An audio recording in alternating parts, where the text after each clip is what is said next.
Здравствуйте, дорогие друзья! От улыбки.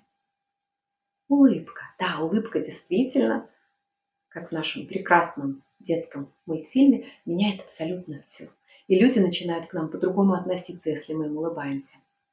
Иногда я провожу вот какой эксперимент. Я захожу в общественный транспорт, присаживаюсь и начинаю улыбаться. Как вы думаете, как реагируют люди? Вы совершенно правы, они думают, что я чокнутая. Ну, конечно, я не улыбаюсь им во весь рот. У меня просто легкая улыбка на лице. Первая реакция – это недоумение. Они не понимают, что с ней. А потом, а потом они начинают улыбаться мне в ответ. Это проверено, это почти всегда так.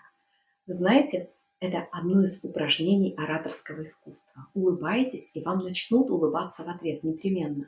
И таким образом вам удастся выстроить хорошие отношения, красивую, здоровую, приятную, легкую коммуникацию. Улыбайтесь.